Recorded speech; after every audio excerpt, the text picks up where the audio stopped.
Welcome to my coach interview with the Assistant Strength and Conditioning Coach at the University of Bath, otherwise known as Henry Singh. This interview is all about gaining advice, knowledge, and tips about tennis fitness with the S&C legend himself. I'd like to introduce Henry before we start. So Henry has been a strength and conditioning coach since 2012 and has specified in tennis since 2013. He started out at Sutton Tennis Academy and then moved to his current base at the University of Bath. Henry has also worked for the Welsh Judo Association, Cardiff Met Uni, Oxford Uni, Surrey Netball and Woldingham School. Lastly, he's worked with athletes in tennis, netball, athletics, football, judo, the army, squash, badminton, fencing, volleyball, lacrosse, triathlon, modern pentathlon, and swimming. So now it's time for the questions. Welcome, Henry, and I hope you're well. Yeah, good, mate. How are you? Yeah, all good, thank you. So let's kick off with the first one. Most professional tennis players take a break from tennis in December, but they also use this time to get physically prepared for the next season. What can you suggest for players that maybe aren't playing so much / no tennis at the moment? So when you're looking at things, so in the current climate, for example, where there's a long period of time where you can't play tennis necessarily, it's important to A, essentially do what you can, and then B, if you can, make it use things that are as specific as possible. So at Bath, generally, we tend to use more bilateral stuff.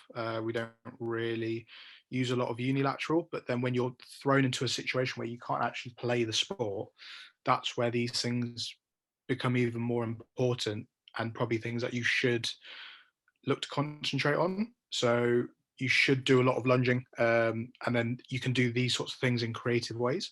So if you've done 3 sets of 20 lunges, for example, and you've done that for 4 to 6 weeks, you can then start to look at the ways that are a bit more creative where you can add resistance. So you might get a backpack, fill it full of books, and then just hold it in front of you and do lunges and single leg stuff in that way. Then you've also got to add elements of rotation. So even if you're just shadowing shots and you're shadowing as hard as you can, you're basically swinging the racket as hard as you can. These sorts of little things are very useful because it just allows your body to maintain the adaptation it has to those sorts of demands. Then when you're starting to look at conditioning, that's a bit more of a difficult one, because if you take the current lockdown, for example, we don't actually know how long it's going to last. So if you don't have a goal, you then might just get into this pattern where you're doing loads of running. You might do loads of road running because you might enjoy it and you're just trying to keep your cardio up, which is fine. But it might be a better idea to then put it into smaller blocks. So you might say, right, for the first 2 weeks, I'm going to concentrate on road running. Then for the second 2 weeks, I'm going to concentrate on things that are slightly more specific. So as we know, tennis is very stop and start, loads of changes of direction, loads of sprints, stops, re-sprinting, shorter rest periods, and sometimes long rest periods. So then those are the things that you might then start to implement. And then you could do it for 2 weeks and then back off if we know it's going to get extended. But if you've got a time like Christmas, for example, you can just do, say, one aerobic session, so one steady state, and then you might do one sort of HIIT semi-specific session in the week, and then you can carry that over Christmas. And then that becomes more of like a minimum dose approach. So you're doing the minimum amount possible to maintain what you already have, rather than do nothing and then just completely detrain. Cool. So you'd suggest that not too much rest, but they should be physically preparing over that period. Yeah, especially over Christmas. Obviously, that's a time where you're most likely going to do a lot of traveling, a lot of eating, Hmm. spending a lot of time with family. So these are things I think that are very important to consider. Sometimes you might get someone who just gives you a 4-week program and it's S&C every day, no stop, and then that it becomes unrealistic Yep. because you're not factoring in things that are actually important outside of the sport. So say you've got that week long window where you've got Christmas Day and then you've got New Year's Eve. It's quite acceptable to have sort of Christmas Day, Boxing Day off, maybe even the 27th. Yep. And then the 28th, 29th, you might do something that's minimum dose based, and then pick that up again on the second or the third of Jan, and then the same just before you come into Christmas as well. So I don't think there's any issue with doing 1 or 2 sessions, say on the 23rd or the 21st, 23rd, and then you've got Christmas Eve, Christmas Day, Boxing Day, 27th off. Then you might do something on the 28th, 29th. Then you've got New Year's, and then sort of back in again on the third. I don't think it's realistic or takes into consideration life if you then given someone something where it's like, right, do something all the way through. Hmm. Cool. So let's move on to the next one. In general, should tennis players that want to get physically prepared for tennis focus on their cardiac fitness or their strength or their flexibility or maybe all of them? I think that's incredibly dependent on who you're working with. It's very common to do a testing battery pre well when someone first walks in the building, and then that's where you tend to make your assessment. I would say generally when tennis players walk in, the biggest limitation they have is strength. It's never usually their cardio systems are usually okay because they're playing so much tennis, Mhm. and then flexibility tends to be that's very varied. But the overriding thing we tend to see is that strength levels are lower than we would like them to be. Um, so from my perspective, whenever they walk in, there's always some sort of assessment, and then we make sure we tackle the right one. In terms of flexibility, those are always so a lot of the time they're linked to injury sites as well. So if somebody's got they're always walking around when they're playing in the gym with an ankle brace, we generally see that when we test their flexibility in those ranges, it tends to be a limitation. Same if we've got someone with really tight hips, they can't squat as low as they need to, or they find it hard to lunge. Those are the things that really translate over onto the court. So you might have someone who goes to a wide shot, they're looking to reach, but they can't get into a low enough position because their hips are a limiting factor in that sort of lateral lunge position. And then they tend to bend forward at the back, and then that's where the shot comes from. And as you know, it becomes super ineffective, Yep. not only to play the shot, but also to then get in a good shape to recover back. So that's what we would consider a limiting factor in performance. And then that's where some mobility and specific flexibility work around the hips should be implemented. But at the same time, it should also be tested and retested. So we don't want to just give it to them and then they do that for the next 10 years. So, okay, we're going to give you this for 6 weeks. Let's see if it makes a change using this test. If it does, cool. We'll see how it looks on court. If it doesn't, it might be a case of, right, back to the drawing board and reassess and go again. And I think just like from my point of view, this question is, is quite a good one because obviously for the people watching, you're going to have your performance players who, are doing a lot of activity week by week, and you're going to have some players watching this who maybe only play once a week or, play up to 3 times. So I think that's important that, you've adapted like your knowledge and advice there to the individual and it depends on them because then everyone watching this or whoever you work with or whoever now I work with I can look at it in that way, and they can, they don't have to think, oh, it's so chaotic, I have to work on everything, but actually think about it and work on what is my priority, to the Yeah. individual. Yeah.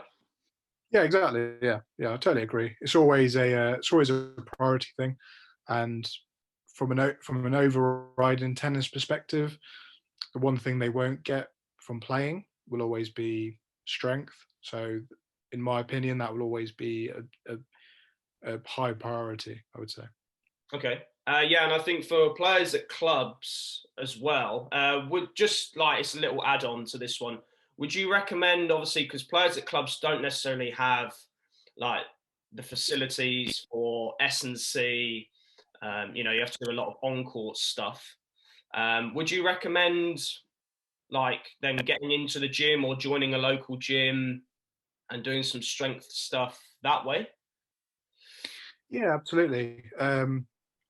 You can always get stuff at home, but unless you're gonna buy a squat rack and a bench and loads of weights and really invest, what you tend to find is the things you buy are good up to a certain point. So if I was to buy a 20 kilo kettlebell for home use, there's loads of stuff you can do, but there will always be a point, whether that's a couple months, a couple years down the road, where the stress you can apply to your body with that implement is then not going to create the effect you want, because your body will simply just get used to it. Hmm. So the reason you want to go to a gym is because there's always something you can do and there's always something you can progress. The problem with these things that we can buy at home, whether it's kettlebells, a couple set of dumbbells, some bands, is there will always be a point where you can no longer progress. So I would always encourage an athlete or a tennis player to get into a gym, so that at least they've got everything there they need, that they can progress throughout a sort of 10-year career. I think that's very good, because I think like what you've just mentioned there could only come from someone like you. There's always something extra you can add on in terms of weight or resistance Mm. while being at a gym. Cool, I like that one. So that kind of links on to the third question. How often should tennis players go to the gym if they want to get physically prepared? So it's quite from an S&C perspective. It's sometimes it can be quite dependent on what age they are, uh, what their training history is, and where they're currently at in terms of physical preparation, and then time of the season, or um, yeah, those sorts of three factors. So as we go through the age groups, the focus tends to be on building strength, but from a neurological perspective, and then also developing movement skills. So, in order to do that, especially from a young age up to about between 13 and 16, I would say twice a week is pretty good. But at those sorts of ages, you need an S&C coach to make sure that movement patterns are correct, and then the loading parameters and progressions are correct as well. Then as you progress into sort of your late teen years into your early 20s, if you're just focusing on building a strength base, then 2 to 3 times a week is good if you're going to be in the gym lifting. And then if you want to do some sort of movement work or conditioning, that can be put into your program as well. And then depending on how your tournaments sit as well. So if you're at a tournament, it might be a good idea to go a couple of days after you've played. And then if you then got another tournament, you've got to travel, go and play again, you might just do something in your hotel room, or you might just do some mobility work, or go into the gym for about half an hour, do some minimum dose work, and then play again. So that sort of that sort of scenario will be very dictated by when you're playing, and then when you're back at base, if you're going to go just into a gym 2 to 3 times a week is more than enough. Cool, perfect. How many days per week does a tennis player need to train?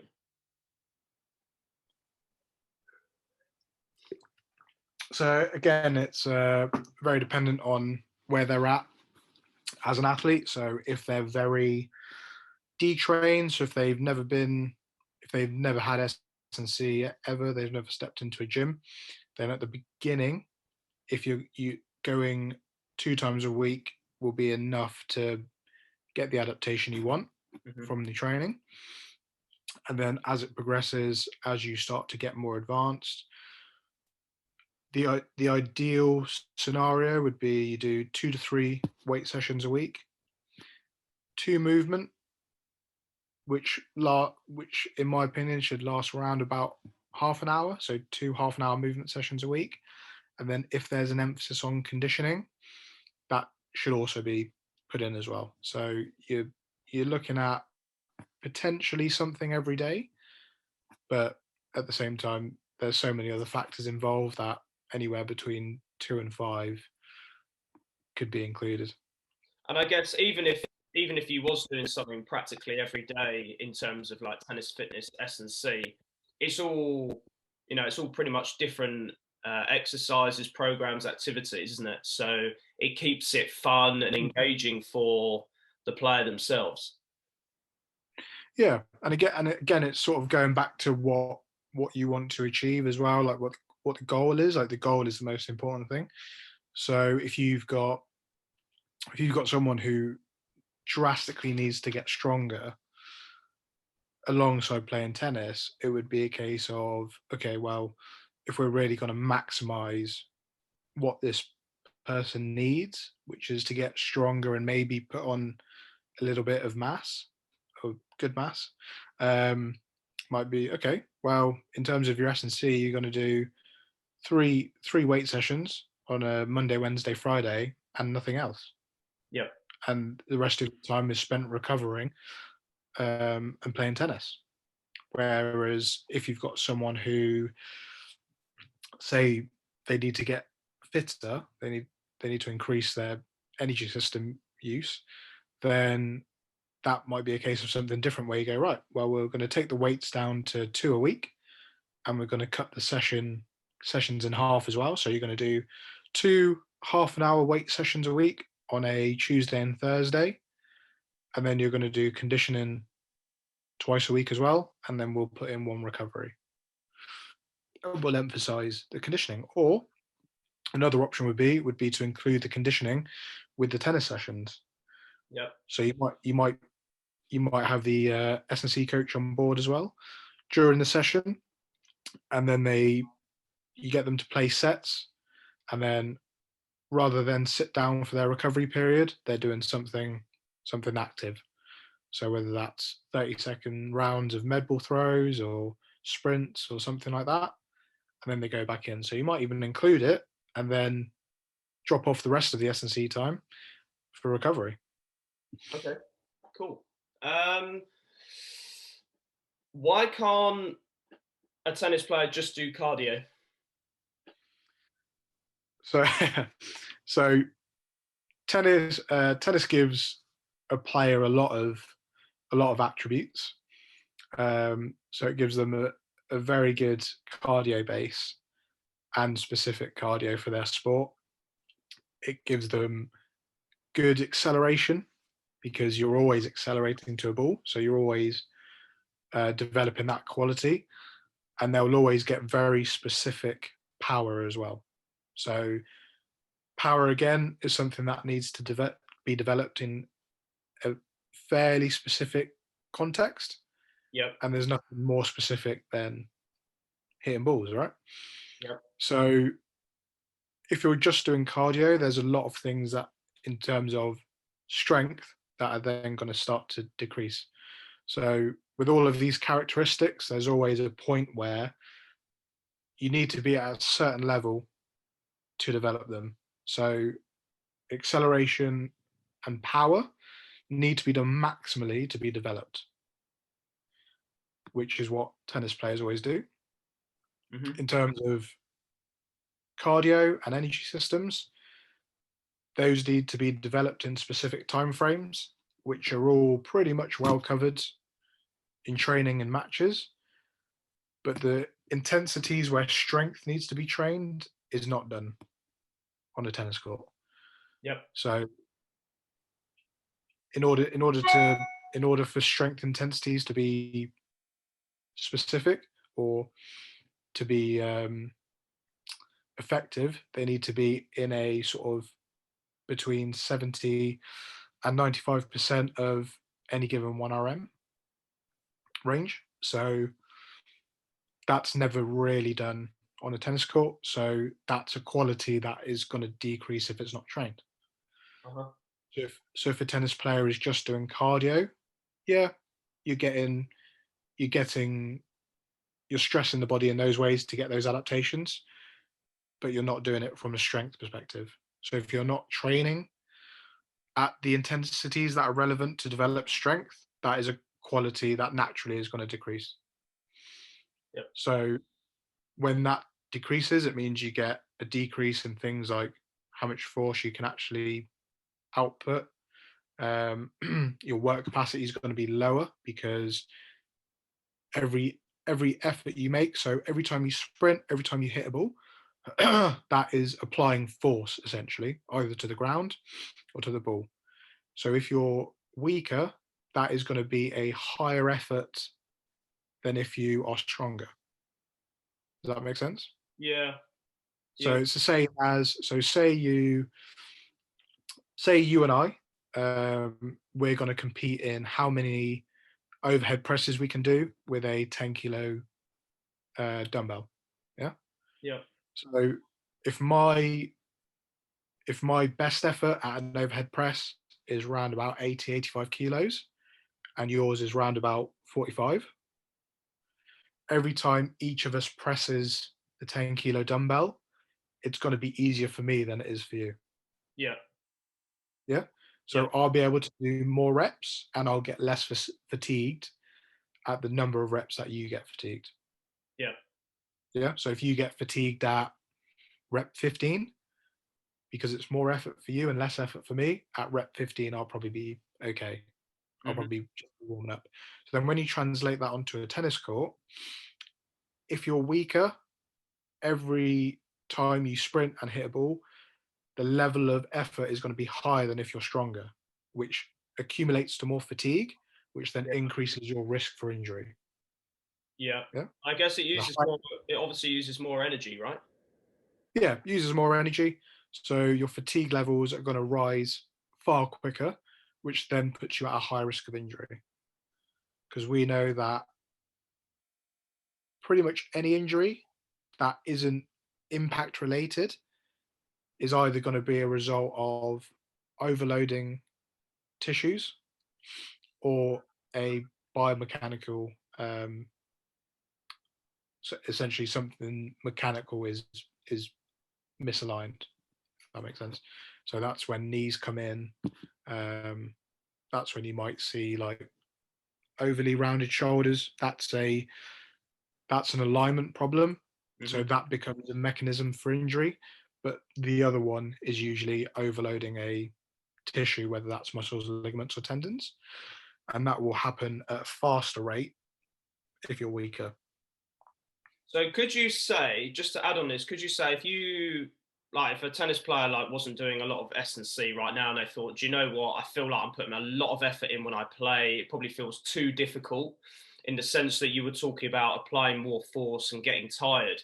If they were to then go and do a lot more, tennis fitness in whichever areas they do, that they could probably take a lot of pressure off of their on-court um, activity.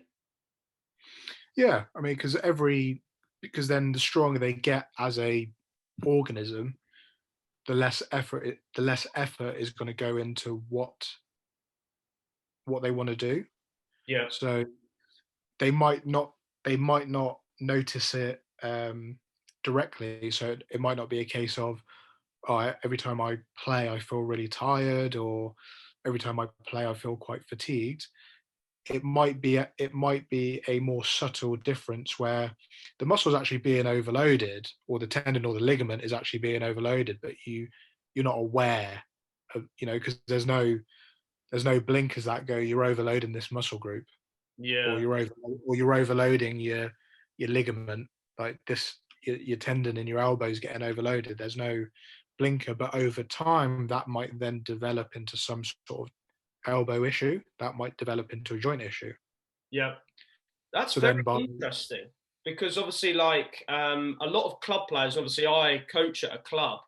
They're mm, always coming up with injuries. Your common ones, tennis elbow, and perhaps what you've just said, what you've just been talking about in that question alone, could open a few people's eyes and actually go, do you know what? If I was to maybe change up my routine or schedule in terms of tennis, or maybe just daily schedule, lifestyle, that maybe after a time frame that they might feel, a little bit more efficient, better in themselves, and maybe see the results on the court in different ways, like not getting as tired, or feel like they're hitting the ball that little bit bigger or lasting that little bit longer in a match because of the off court like fitness stuff they've done. yeah, yeah, Yeah. exactly. And you might even, some of the cases I've seen as well is, there's always there's always a couple players that spend a lot of time being injured, and the biggest selling point for them might be they've done some really good S&C work. They've gotten a fair amount stronger over a period of time. They don't feel like they're necessarily better tennis players, but the niggles are starting to disappear. They're starting to spend Yeah. more time on court, and then that can be a huge selling point for them as well. Yeah. So I think that's a big one to not forget. Is that essentially, if they can stay longer on the court, then that's where you're going to get better. Yeah, and I think people need And to appreciate that if a bit more. Yeah. yeah, and if by getting a bit stronger, you actually stay on the court more, um, that's going to make you a much better player in the long run than if you spend half that time on the sideline because you're injured, and then you spend the first couple months actually just trying to get some rhythm and timing back, Yeah. right? Yeah. And I think like even like now, in terms of my like situation, obviously I'm still heavily involved in tennis and still playing a bit as well. But a lot of the people that I grew up with, like obviously because I used to work with you a few years ago down at Sutton, but probably three quarters of those players are not playing anymore, for Mm, various reasons. So I think it's important if you look after yourself and you do the right thing and you listen, um, then yeah, well, look at me, I'm still in the game and three quarters of my peers are not. So mm. I think, yeah, that's really important. Yeah, yeah, exactly. Yeah. Okay, so let's Yeah. move on to the next one. Um, Obviously we've talked about you know how many days per week a player needs to train, but how frequently should a tennis player see a trainer? Why is that important? So it's incredibly important to see an S&C coach for quite a variety of reasons. One would be to get an appropriate program. You might get someone who's doing too much, or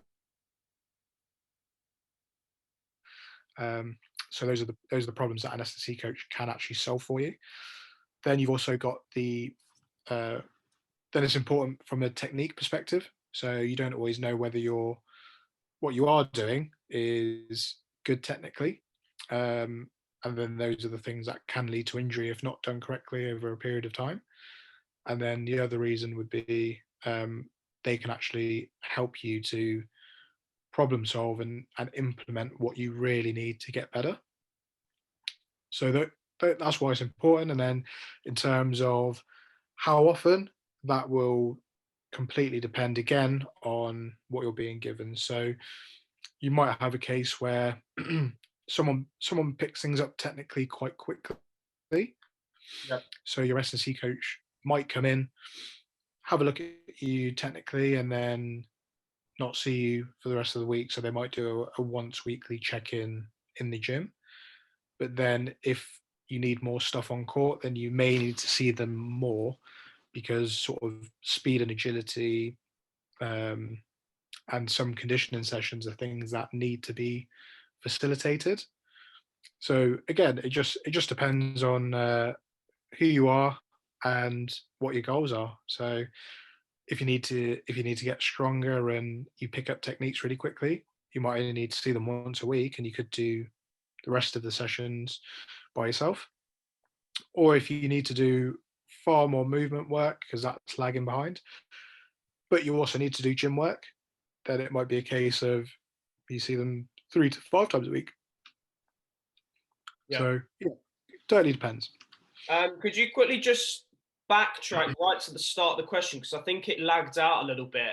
I think it was around about you said to see an S&C coach because they give you like an appropriate schedule. Could you just a couple of pointers because I think it froze a little bit just at the start of the question.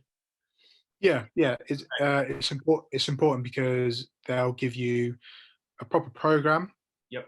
which will be based around what you need, where you currently are at as an athlete, and then the appropriate dose of training, whether that's strength training or conditioning or um, speed and agility, and then the appropriate periods to recover, and then also from a technical standpoint as well. So they're they're always the most important person to check your technique on Yep. whatever it is you're doing, whether that's lifting weights or doing plyometrics or speed and agility. So they'll always be there for technical input. Perfect. Okay. Um, Next one. It's probably going to be quite a quick one, but which should a tennis player do first, cardio or weights? And we're just obviously I know this has been a lot depending on the player, lifestyle, etc., but or level. But which one generally would you say, for your average tennis player? So for your average tennis player, it's always better to do again, depending on which one you want to prioritize. Yeah. So if you really want to prioritize getting stronger, then you should do that first. It's actually quite a nice one in terms of strength because sometimes you can get away with doing it under a certain level of fatigue. So if you're doing a bit more volume work as opposed to low reps, really high intensity, then you can actually get away with doing it won't be optimal, but you can get away with doing your conditioning first. If you are focusing on things like power and speed, again, these are things that need to be done maximally in order to get developed, but they're also incredibly sensitive to fatigue. Yeah. So if you want to increase your power output, everything you need to do in order to do that has to be fresh. So whether you're doing Olympic lifts in the gym, whether you're doing med ball throws, all these things need maximum intensity Okay. because they're so sensitive to fatigue.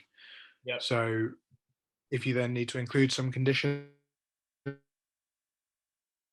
power stuff takes priority and needs to be done when you're fresh. If you're just developing a strength and trying to keep that ticking over, and your priority is endurance or your priority is conditioning, then there's no issue with doing that first. But again, it just depends which one you want to prioritize. And once you've decided on that, it's decide you're going to do it optimally. So if my if my if my priority is conditioning, it's a no-brainer to do it first, and I can just keep the strength stuff ticking over. But if my priority is to get as strong as possible, that should always be done when you're fresh, and then the conditioning can be done a bit later on. Might be slightly more difficult, but you should be willing to take that hit if you're prioritizing strength or power. Cool. I think these Yeah, these next two are different, but yeah, they're going to be really interesting ones. How do you assess new clients or new players? So it's always good to have some sort of testing battery in place. Um, there are some things that you would do that are more specific to the sport, but in general, when you're looking at an athlete, you always want to get an idea of, you want to have some sort of test to do with some sort of strength and power test. Generally, that's done in the forms of jumps. So you might use a counter movement jump and a squat jump to assess those. Okay. Um, some sort of work capacity. So that will tend to look like an exercise like press ups or a prone row, and you'll do as many as you can, either within a certain time frame, or you'll just do as many as you can to a timer. Um, then you want to assess speed. So you want to do some sort of sprints, and then that will be dependent on the sport, whether you do just acceleration or you then to start to increase the distance. Depending on the sport, you want some sort of conditioning test, which will always be pretty difficult. And then you want to have some sort of screening in place, so you get an idea of how they move, and that will, all these things will massively differ depending on the practitioner. So for me personally, just going through certain squats, uh, deadlift variations, and upper body movements, I tend to use that as a screening as well. Whereas other people, they might use a a more a different modality of screening. So they might start to look at inline lunges and use things like FMS. But yeah, everyone's different, but some sort of screening is always good to use as well. Perfect. And on to our last question then. How do you track fitness goals? So again, it will depend on what we're looking at. In terms of strength, I'll tend you can use generally metrics that are numbers. So in the gym, that's quite an easy one, because you can log it via whether the weights are going up or not, whether the numbers are moving. And then in terms of speed and agility, again, a time is a great one, to test speed. Agility is a little bit more difficult because you can use change of direction tests, but then it doesn't always translate to how well the person actually moves. They might just be better at the tests. And then in terms of for me, when you're looking at mobility and flexibility, these are the things that need to be quite specific if you're going to train them. So if you're looking at increasing range of motion in your hips, I want external and internal rotation degrees of movement, and then those are the things I would look to test and retest.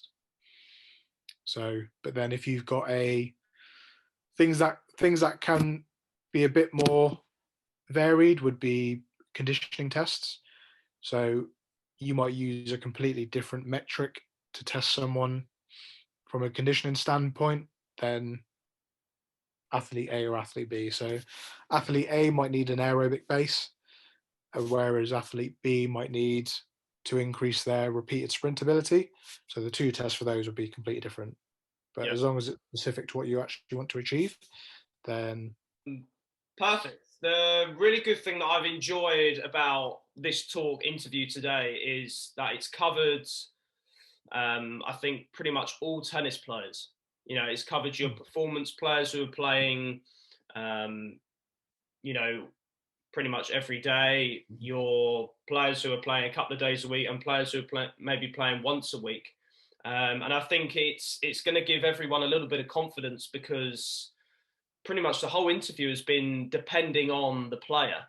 So I think that's great. And it obviously will give everyone loads of hope and hopefully some motivation to go and do some S&C, do, take a little bit more interest into tennis fitness, because obviously everyone does so much on court, tennis activity Mm. already. But I think it's been great for all types of players. Yeah. So good stuff. Thank you, Henry, for joining me this week on my interview. And obviously, I couldn't have done it without you. And thank you to all at home for watching. Be sure to tune in for my next episode. And all the best. Thank you, Jake. Been a pleasure. Thank you. See you later. Hopefully, see you soon. Bye. Bye.